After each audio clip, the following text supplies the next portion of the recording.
of note for the homework, what the heck is a circular linked list, right? You can find examples in your book, but it's pretty easy to describe. The idea here is that the circle is more like the circular linked list, it's more like a ring structure than just a line, right? The idea here is that your head, right, and you can have the head and the tail of the list, no problem in a circular linked list, right?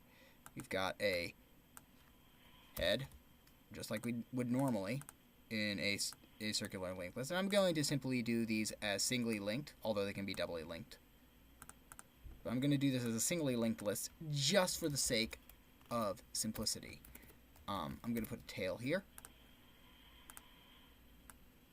Boom. Boom. Now normally, the question is like, okay, the tail points to nothing, right? The last node in the list points to nothing. But in a circular linked list, what makes it a circular linked list is the fact actually is the last node doesn't point to nothing, okay? The last node, in fact, points to the very first item in the list, right? So I'll see how badly this goes out.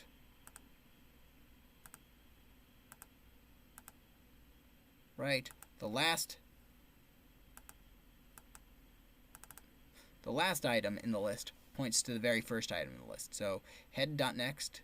So if we go .next, .next, .next, we wrap around back to head, right? So head.next, .next, .next brings us all the way back to head, right? It resolves into this node.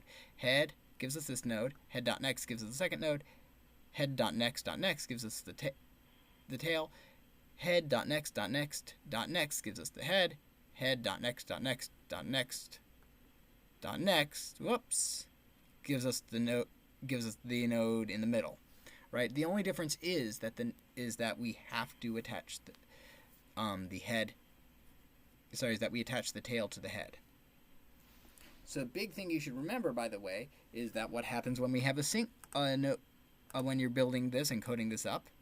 What if you have an item that's both the head and the tail, like we do with a singly linked list? With the case that when we're adding the very first thing to a list, right? What happens when this guy is both the head and the tail? And if you guess that the answer is that this node is its own next, then you're right. Right? This guy will point to himself as the next node, and that will be resolved as soon as you add a new node. So the main thing that you have to so it really doesn't require too much more work than the doubly linked list here. So this is a pretty big hint for your homework, by the way. It doesn't require too much more work than the doubly linked list.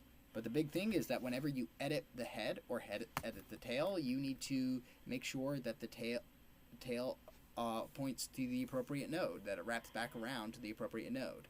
Okay, and that's the big thing for dealing with a circular linked list. It's otherwise a fairly straightforward. It honestly adds pretty much nothing else.